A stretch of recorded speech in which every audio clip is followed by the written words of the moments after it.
Okay, imagine stepping outside and your breath doesn't just, misstep, it actually crackles. Like dry leaves crunching under your feet. Yeah, it's that cold, the sound of freezing moisture. And breathing itself, just standing there breathing, it takes effort because the air is so dense, so incredibly cold. And within seconds, actual ice crystals can form on your eyelashes.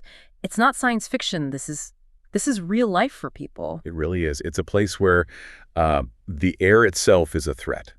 Skin can get frostbite, like turn white, in just minutes. This deep, penetrating cold is just always there. Your cells are literally at risk of freezing solid. It pushes the absolute limits of what humans and animals, too, can actually endure. Definitely.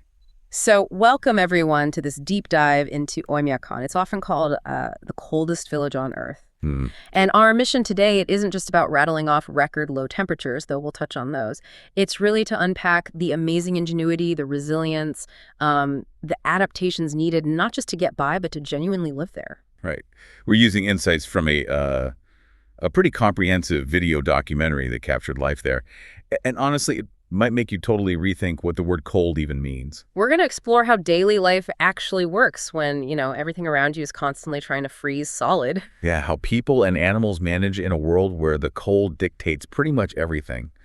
Get ready for some truly mind-blowing facts about human limits and just the raw power of nature. Okay, so let's dive in. Oymyakon. It holds the record, the coldest inhabited place on Earth. We're talking temperatures officially recorded as low as minus 71.2 degrees Celsius. Which is what, minus 96 Fahrenheit? Yeah.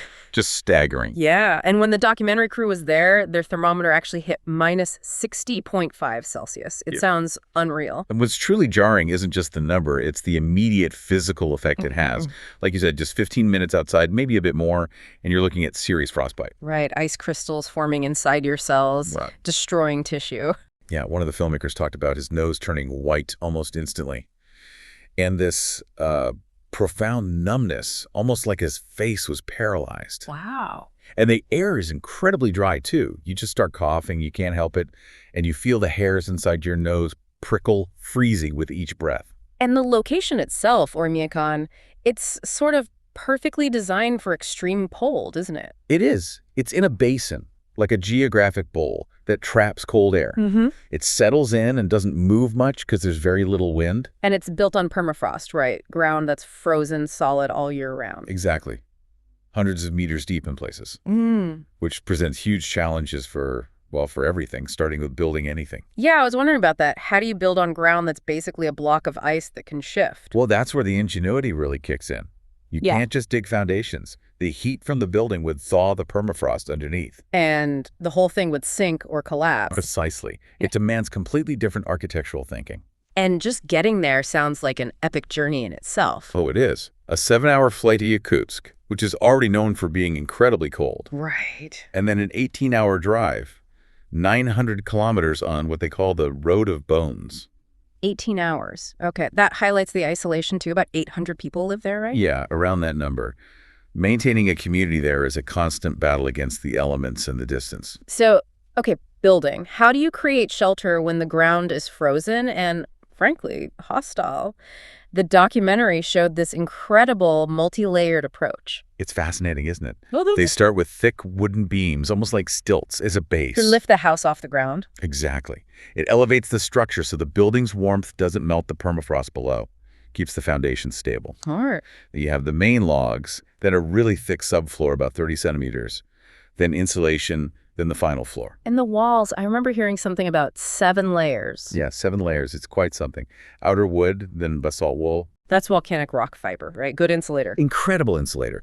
Then plaster mesh, foam insulation, another plaster layer, and finally, wooden panels inside. Wow. And triple glazed windows, obviously.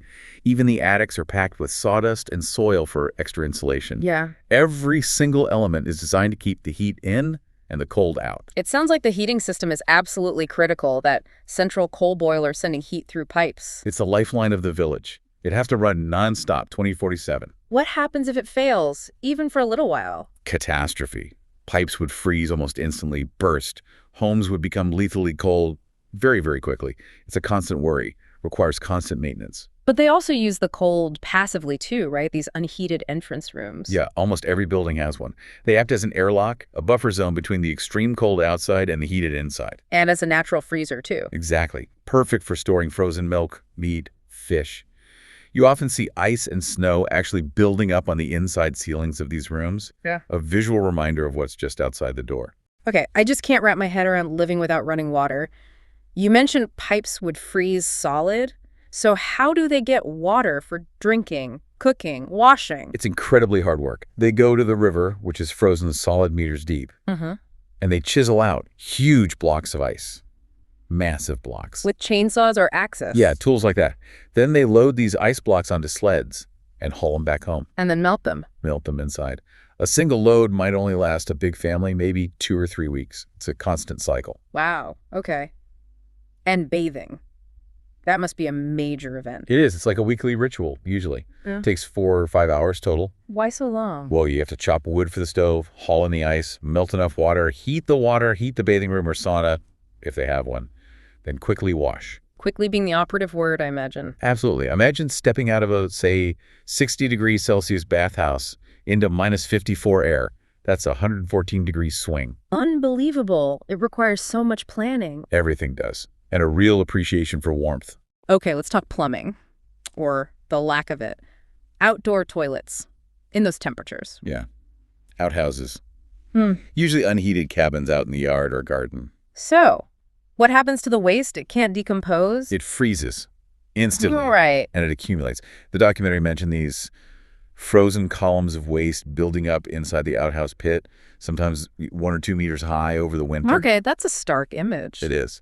They mentioned even the slightly heated versions have ventilation issues and a pretty distinct smell, but still better than being fully exposed. It just shows how every single aspect of life, even the most basic bodily functions, has to adapt to the extreme cold. It really dictates everything. Absolutely. It shapes the entire community, their routines, their structures, everything. Let's shift to how people move in this environment. Dressing must be an art form. It's survival gear, pure and simple. The documentary showed someone layering up more than 20 items of clothing. 20? Yeah, weighing nearly 14 kilos. Often made from traditional materials like reindeer fur, which is incredibly warm. It's not about looking good. It's about covering every single inch of exposed skin. Exactly. Wool shawls wrapped right around the face, covering the mouth and nose. Any exposed skin is at immediate risk of frostbite. And this extends to their animals too, doesn't it? How do they keep livestock alive? Great question. Cattle farmers, for instance, have to protect the cows' udders. They're very sensitive to frostbite. Oh. They often wrap them in cloth or special coverings. And the cows, they actually have to walk out each day to drink. Where from? If the river's frozen solid. There's usually a specific spot on the river, fed by an underground thermal spring that doesn't freeze completely, so they lead the cows there daily. Remarkable. And then there are the Yakutian horses. These animals sound incredible. They really are. They're kind of legendary. They can survive outside, totally exposed, day and night, even down to minus 70 Celsius. How? What makes them so adapted? It's a combination of things. They're quite short and have a very round, compact body shape to minimize heat loss. They have incredibly thick fur, a really dense layer of fat underneath for insulation. And even their horseshoes are different, taller somehow, which helps them stand on the frozen ground without losing too much heat. Nature's engineering at its finest. Truly.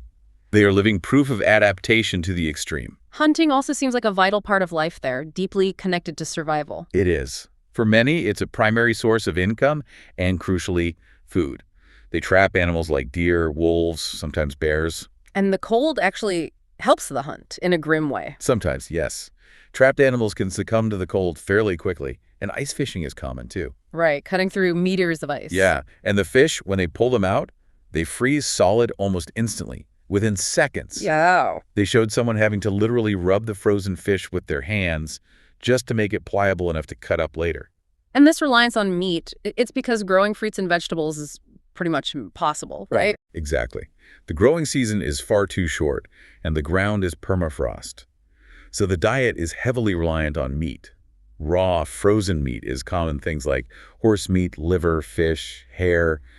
That's where they get essential vitamins and nutrients that we'd get from plants. Like stroganina, thinly sliced frozen fish or meat. Precisely. It's a dietary necessity born from the environment. And there's that spiritual connection, too. The documentary touched on hunters performing rituals. Yeah, guided by older, sort of shamanic beliefs.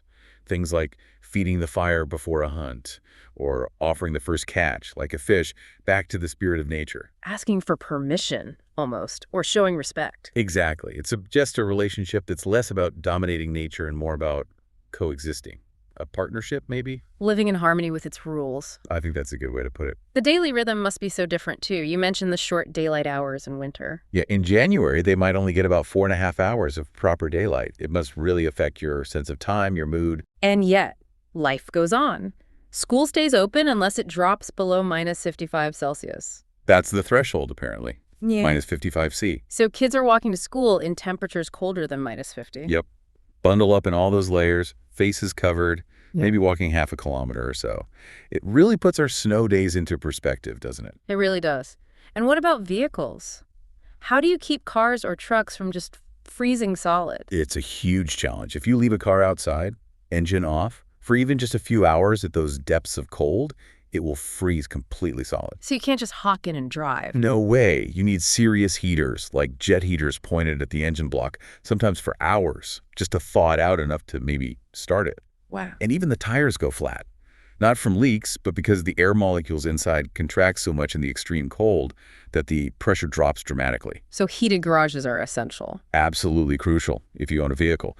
Many people store their cars in heated garages for the entire winter, only using them when absolutely necessary or when temperatures lift slightly. It seems like the whole philosophy there, from what you're describing and what the documentary showed, isn't about fighting the cold. No, I don't think it is. It's more about living with it, Yeah. adapting to it, respecting its power, guided by that ancient wisdom you mentioned. Yeah, it feels like a profound coexistence. They endure nature's rules because they have to, but there seems to be a deep respect woven into that endurance. The landscape doesn't just shape how they live, it seems to shape how they think, how they see their place in the world. I think that's absolutely right. The entire community is just this incredible testament to adaptation, to ingenuity, to resilience, both human and animal. Every single part of life there is this constant, intricate negotiation with some of the harshest conditions on our planet.